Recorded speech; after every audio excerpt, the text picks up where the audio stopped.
They've been champions for less than a week, but already the Toronto Raptors have a target on their back for next season.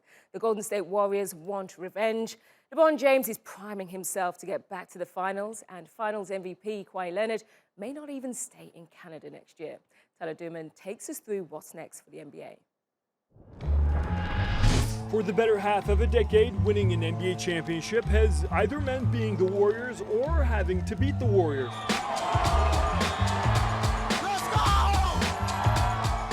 Golden State has won 3 titles in 5 appearances, and their success has all been based on MVPs putting their egos aside. It has forced squads to rethink the way basketball is played, but teams like the Lakers are still trying to do it the old-fashioned way, with brute star power. Anthony Davis will be joining the LA side, but can he help LeBron James and company bring the title back to Los Angeles in a packed Western Conference? Well, one infamous NBA dad doesn't think so. It'll be the worst move the Lakers ever did in their life, and they'll never win another championship. Guaranteed. Big names may not guarantee a title, but it worked out pretty well for Toronto. The Raptors, the 2019 NBA champs. General manager Masai Ujiri traded his way into getting Kawhi Leonard on the Raptors last season. And that move ended up dethroning champions who most thought were almost unbeatable. When you put the team together, and we all dream of a championship, we all think about that. And I think the change was hard at the time, but we knew the kind of player we were getting. Trading for stars isn't an issue, but making them stay is. And if the Raptors manage to keep Kawhi Leonard in Toronto and his supporting cast intact, for next season, the Claw may yet again have the last laugh.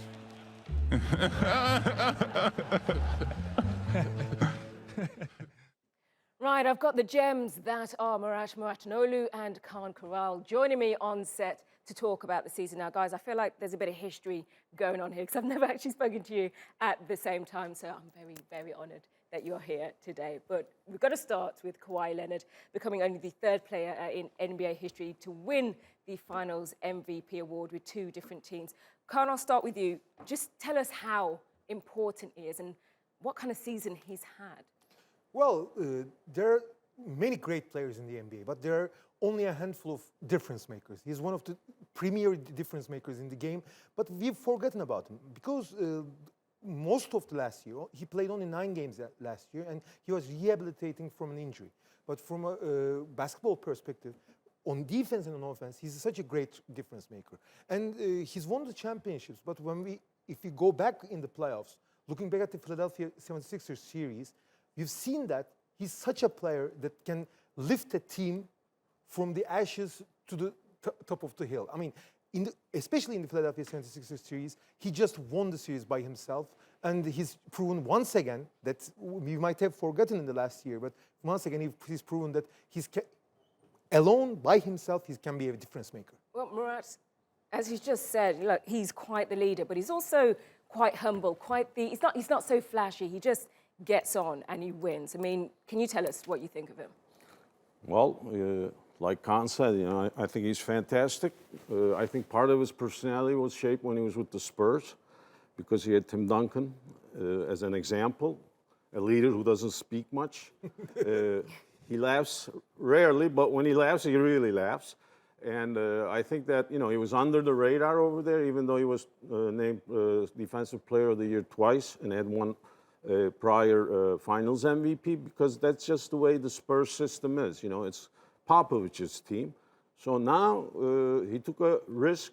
He was not sure if he wanted to come to Toronto maybe in the beginning, but he proved that he can take a team, put it on his back, and win a championship, even with a rookie coach, which I think is, very significant. Yeah, well, speaking of risks, the Raptor president, Masai Ujiri, is a bit of a risk taker himself. I mean, how many of those decisions were actually well-calculated moves? Well, I think they were all pretty calculated, but they were risky.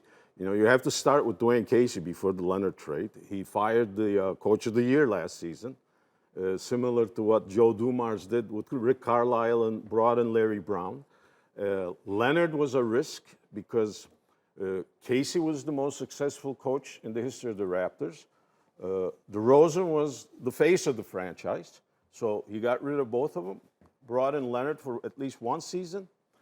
They did everything possible to keep him, which is also, I think, his mastermind. Because, you know, one of the things with Leonard is you have to kind of limit his minutes during the season.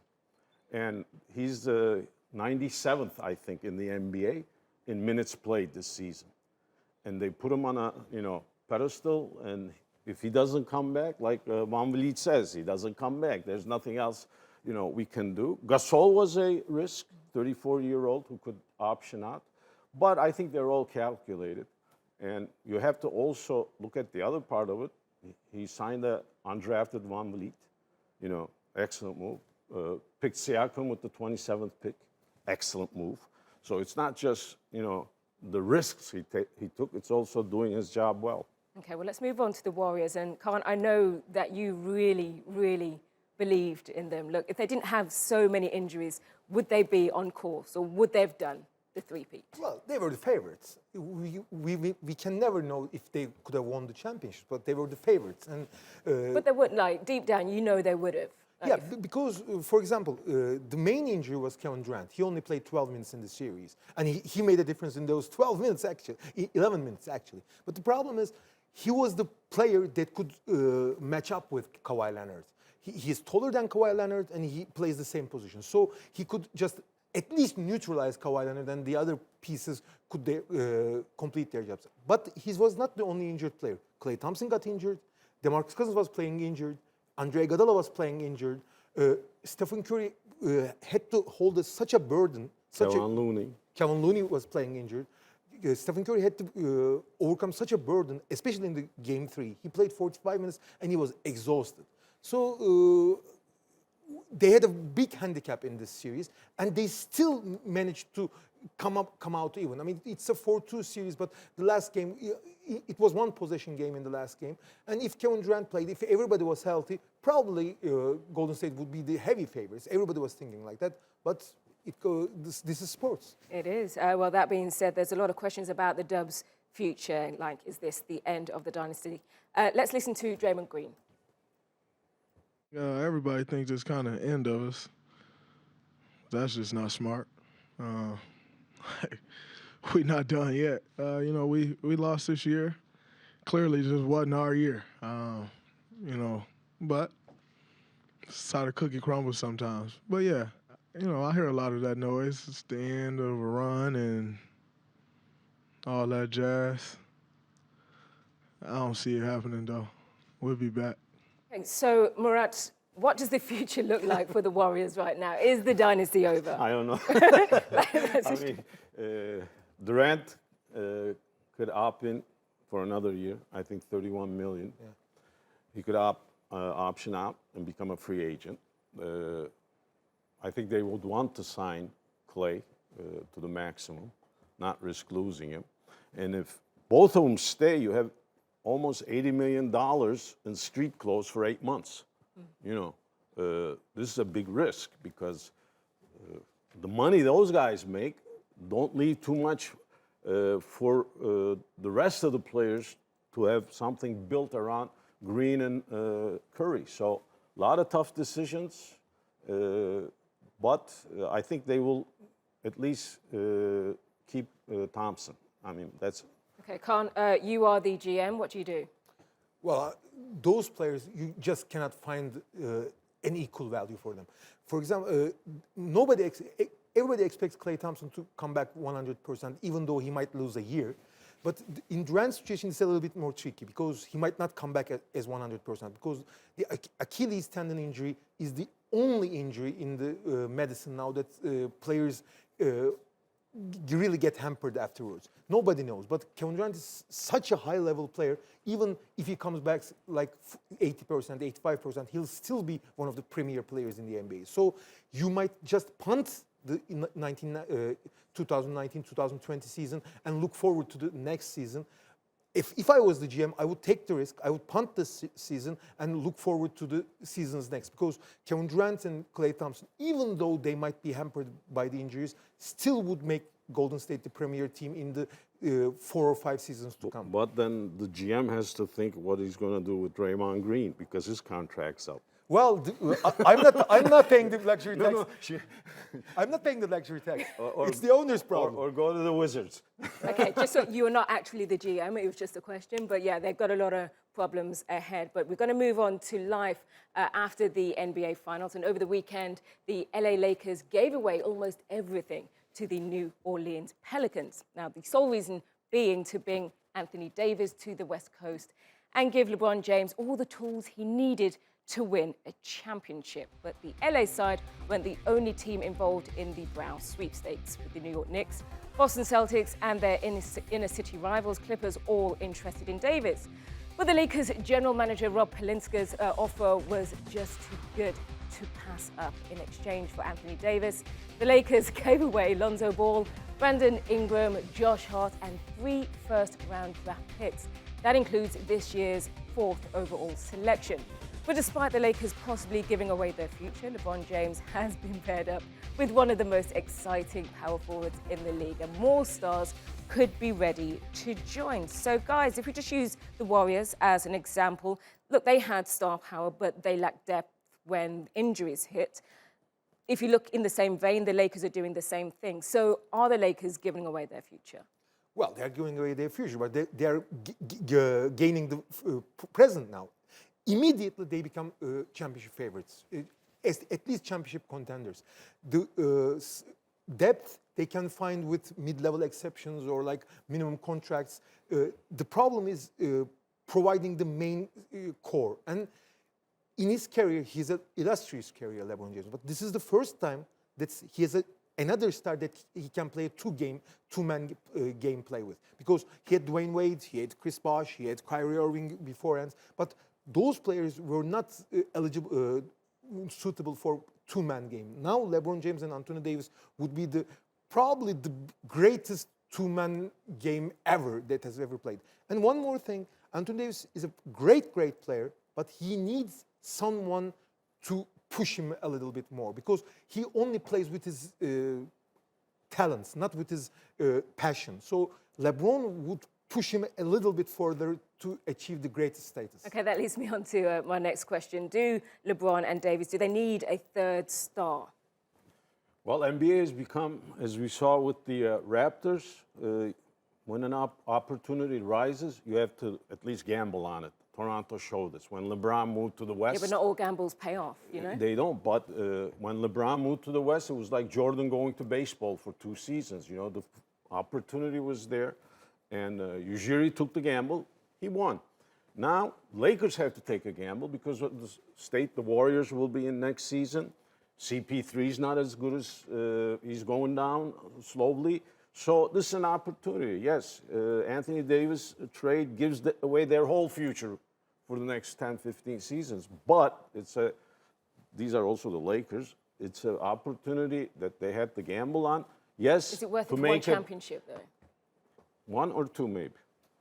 But they need a third, even if it's not a difference maker, like Kaan said, a star. They need a third name, a point guard, I think, maybe a combo guard, but they need another name next to Davis and the King. Okay, so let me just stick with you for a second. Like, who's actually won from this trade then? I think they both won. I mean, the thing Pelicans have to be careful with the free agency the way it is right now, you cannot make a 5-6 year plan. Philadelphia is a good example of this. But if they, with so many draft picks in their hand, if they package them right and get people that are not over the hill but will give them prime time 3-4 seasons, then they could be a factor. But right now, you can't say LA lost because this is what they had to do. It's a difference of timelines. Lakers' timeline is the next 2 or 3 seasons. New Orleans' timeline is the 5-6 seasons after these 3 seasons.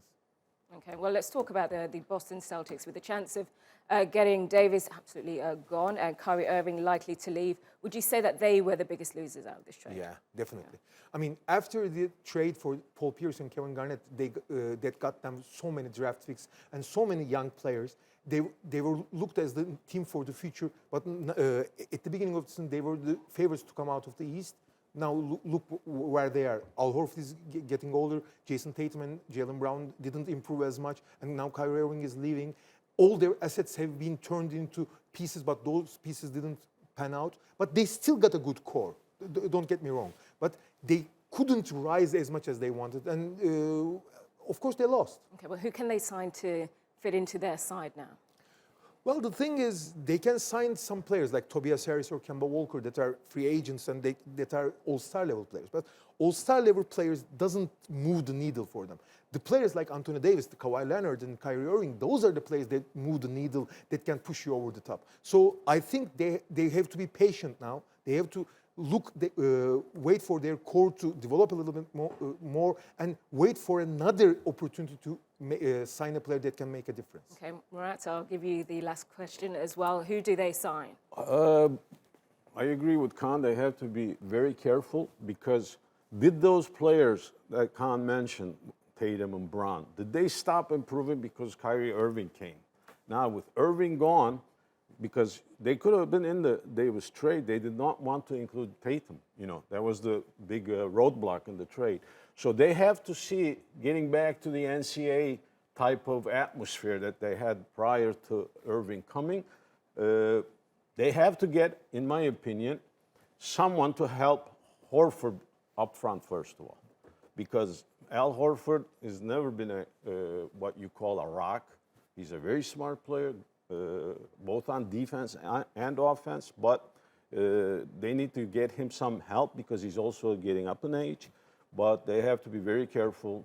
I think, in my opinion, the Irving experiment did not work. It would be better maybe for them to see how much these players will improve with so much responsibility this season, upcoming season with Irving gone. And hopefully Hayward gets back to 70, 80, 85% of what he was. Guys, I think you have to agree, exciting times ahead. Thank you so much for joining me on Beyond the Game. And that's it for today's show. Thank you very much for watching. I'll see you next time.